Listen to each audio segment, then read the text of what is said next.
Bienvenidos a este breve panorama semanal que presentamos cada miércoles, preparándonos para los pasajes que vamos a estar meditando durante una semana.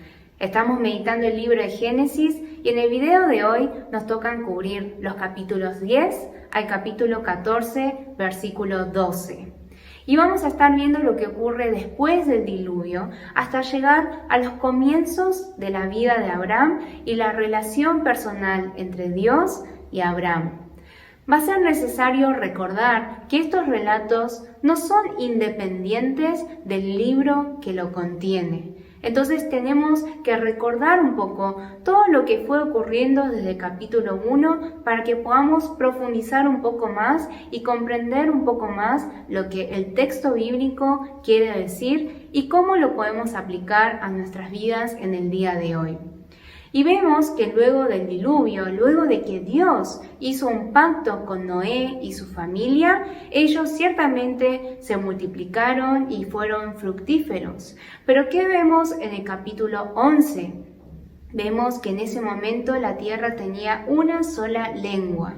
Y en esa unidad, en esa conversación que tenían unos con otros, ¿qué es lo que deciden hacer? Cuando encuentran un territorio muy adecuado, deciden construir una ciudad y una torre cuya cúspide llegue al cielo.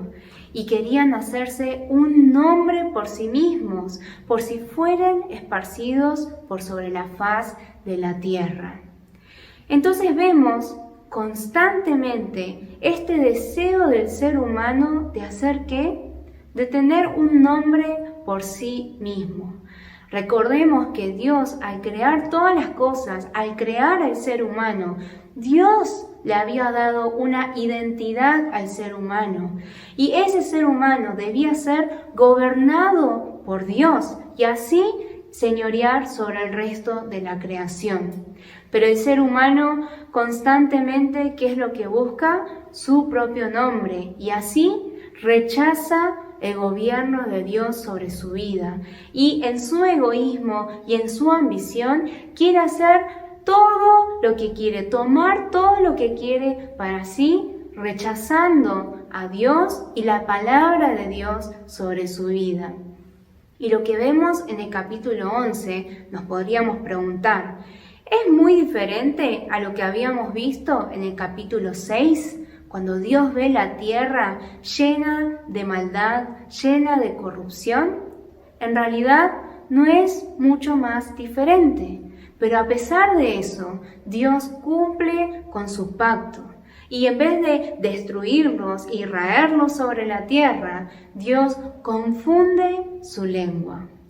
En este punto podríamos pensar en esta palabra, unidad. ¿Qué es lo que producimos en nuestra unidad con las personas que están a nuestro alrededor? Lo que hablamos, nuestras conversaciones, lo que proyectamos, los emprendimientos que tenemos. ¿Están buscando que se haga famoso nuestro propio nombre, nuestra reputación? ¿O está intentando hacer que el nombre de Dios sea invocado, que el nombre de Dios sea adorado?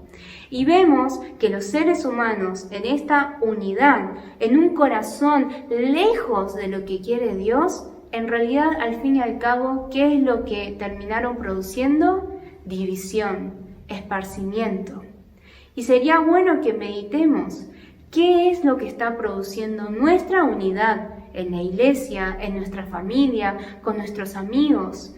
¿Qué es lo que está produciendo? Pero a pesar de eso, Dios continúa siendo fiel a su pacto. Y vemos toda esta genealogía y todos estos nombres una vez más, pero todo esto nos lleva a encontrarnos con Abraham. Pero cuando veamos la vida de Abraham, creo que va a ser bueno que recordemos lo que dice la Biblia en el libro de Josué, capítulo 24, versículos 2 y 3. Y lo voy a leer rápidamente. En Josué capítulo 24, versículo 2, luego de haber ya conquistado gran parte del territorio de Canaán, dice Josué: Y dijo Josué a todo el pueblo: Así dice Jehová, Dios de Israel: Vuestros padres habitaron antiguamente al otro lado del río, esto es, Taré, padre de Abraham y de Nacor. ¿Y qué hacían? Servían a dioses extraños. Es decir, que Abraham y su familia, ¿a quién servían? Servían a dioses extraños. Versículo 3. Y yo tomé, dice Dios, a vuestro padre Abraham del otro lado del río y lo traje por toda la tierra de Canaán y aumenté su descendencia y le di Isaac. Es decir, que cuando Dios se acerca a Abraham y le habla a Abraham, no es que Abraham tenía una condición mucho mejor que el resto de las personas. De hecho, Dios, ¿qué es lo que le promete a Abraham? Le promete una tierra, una nación y que iba a ser famoso su nombre y que a través de su descendencia iba a bendecir a todas las familias de la tierra. Y si bien Dios tenía en su mente el plan de salvación completo, incluyendo a Jesús e incluyéndonos a todos nosotros, cuando se acerca a Abraham, Dios sabía que Abraham servía a dioses extraños. Y Abraham no era mucho mejor que los demás.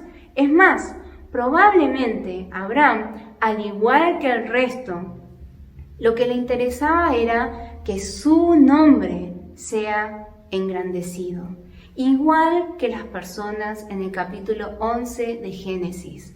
Y es muy probable que Abraham haya accedido a la propuesta de Dios, a las palabras de Dios, no porque realmente en ese momento conociera perfectamente a Dios, sino porque estaba teniendo otras motivaciones egoístas, otras ambiciones.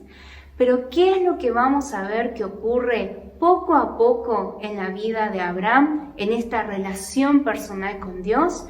Que ese Abraham egoísta, ese Abraham ambicioso, va cambiando y va siendo menos egoísta. Eso lo vamos a poder ver en lo que pasa con Lot, cuando le da a elegir el territorio que desea, porque ya eran demasiados. Abraham poco a poco va a ir entendiendo cómo es Dios. Y para esto, ¿qué hace Dios en la vida de Abraham? Le habla y Dios trabaja en otros sucesos y otras experiencias de la vida de Abraham para que Abraham entienda que Dios es el único Dios verdadero. Y de esta misma manera Dios trabaja en nuestras vidas en el día de hoy. ¿De qué manera? Hablándonos a través de su palabra, por el poder del Espíritu Santo y obrando, siendo soberano de todo el resto de las cosas que suceden en nuestras vidas, de cada experiencia, de cada situación. Así que espero que esta semana, cuando meditemos estos capítulos del libro de Génesis, podamos una vez más reflexionar en cómo es Dios, en cómo somos nosotros y que este Dios es un Dios cercano, que está junto a nosotros, haciéndonos entender que Él es el único Dios verdadero y llevándonos a una vida que verdaderamente invoca y adora el nombre de Dios. Espero que nos podamos ver, Dios mediante, la próxima semana y seguir meditando juntos la palabra de Dios.